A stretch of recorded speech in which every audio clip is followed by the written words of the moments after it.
नमस्कार, मैं हुसैन रिजवी। अहमदाबाद में एक घर से 4 लोगों की लाश मिलने से सनसनी फैल गई है।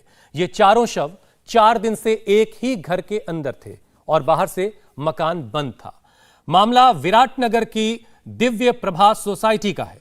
चारों लोग एक ही परिवार के हैं। सभी के शरीर पर घाव के निशान मिले हैं। आशंका है कि उन्हें मारने से पहले जहर दिया गया था। पुलिस ने चारों शवों को अलग अलग कमरों से बरामद किया है।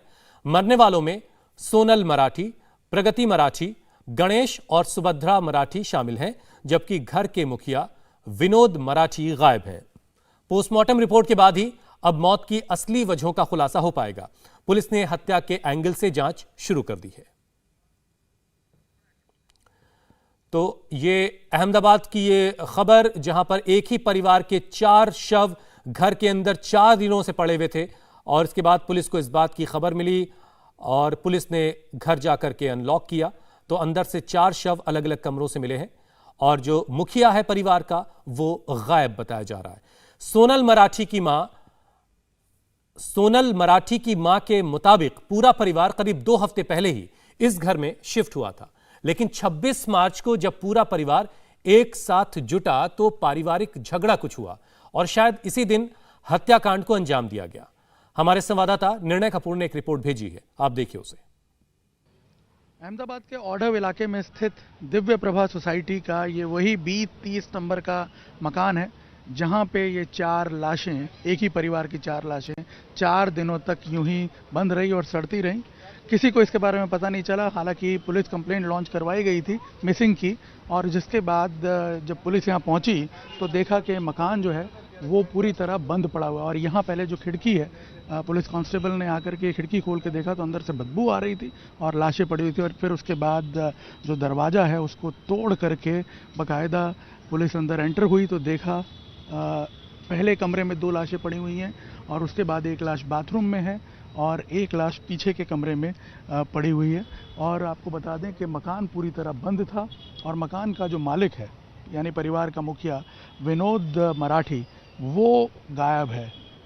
पुलिस को सबसे पहला शक विनोद मराठी पर ही गया क्योंकि विनोद मराठी पिछले 4 दिन से गायब है और ऐसा माना जा रहा है कि उसी ने अपने परिवार के इन चारों लोगों की हत्या की है, जिनमें उसकी पत्नी और उसके 2 बच्चे और उसकी पत्नी की नानी वो शामिल हैं। घटनाक्रम ये है कि शनिवार शाम की घटना बताई जा रही है, 26 मार्च की, जिस दिन ये हत्याकांड हुआ है। बताया ये जा रहा है कि सोनल ने अपनी माँ और अपनी नानी को घर पे खाने पे बुलाया हुआ था, यानी इसी घर पे जहाँ पे करीब 15-20 दिन पहले ही ये लोग शिफ्ट किए हैं। पहले कहीं और रहते थे, यहाँ अभी किराए पे आके रह रहे हैं। सोनल ने अपनी माँ और अपनी नानी को बुलाया था। नानी जो है वो शाम 7 बजे यहाँ आ गई थी और माँ जो है सोनल की वो रात 9 बजे के बाद यहाँ जब पहुँची तो उसने बताया, पुलिस को जो बयान दिया है उसमें उसने बताया कि विनोद ने उसे घर के अंदर नहीं जाने दिया, यहीं बाहर ही रोक के रखा और घर के अंदर नहीं जाने दिया। और ये बताया कि जो घर वाले हैं यानी उसकी बेटी और बाकी लोग जो हैं वो किसी बर्थडे पार्टी में गए हुए हैं। और उसके बाद जब सोनल की मां ने इंसिस्ट किया कि घर के अंदर मैं जाना चाहती हूं तो उसने उस पर भी हमला किया, उसके साथ झगड़ा हुआ जिसमें सोनल की मां को कुछ घाव भी आए। हालांकि उसने पुलिस में जाकर के पहले ये बताया था कि वो गिर गई थी और इस वजह से उसको ये चोटें आई हैं। लेकिन जब 1-2 दिन तक पता नहीं चला बेटी का तो उसने पुलिस में मिसिंग कंप्लेंट की, जिसके बाद पुलिस ने यहाँ पे आकर के बीती रात जब तफ्तीश की तब आप देखिए यहाँ जो घर के बाहर जब पहुँची पुलिस तब देखा कि यहाँ पूरी तरह बंद है और बदबू आ रही थी बाहर से यहाँ पे। और उसके बाद पता चला कि घर का जो मुखिया है विनोद वो गायब है। और फिर जब जांच हुई और सोनल की मां का बयान दर्ज किया गया तब पुलिस को ये अंदाज़ा लगा कि विनोद ही इस पूरे हत्याकांड का मुख्य आरोपी हो सकता है। उसी ने अपने परिवार वालों की हत्या की है, क्योंकि कुछ बातें जो ऐसी दिखी कि एक तो डेड बॉडीज़ जो अंदर पड़ी हुई हैं वो बहुत ही ऑर्गेनाइज तरीके से उनको रखा गया था, उन पे काफ़ी ज़्यादा वार किए हुए थे चाकू से। ऐसा लगता है जैसे किसी ने गुस्से में आकर के बहुत ज़्यादा गंभीर रूप से अटैक करने की कोशिश की है। और इसके अलावा आपको बता दें कि कोई बहुत ज़्यादा मूवमेंट नहीं था। ऐसा लग रहा था जैसे डेड बॉडीज़ उस व्यक्ति के कंट्रोल में थे ये चारों लोग। ये भी आशंका जताई जा रही है कि हो सकता है पहले विनोद ने इन्हें जहर दे दिया हो और उसके बाद इन पर अटैक किया हो।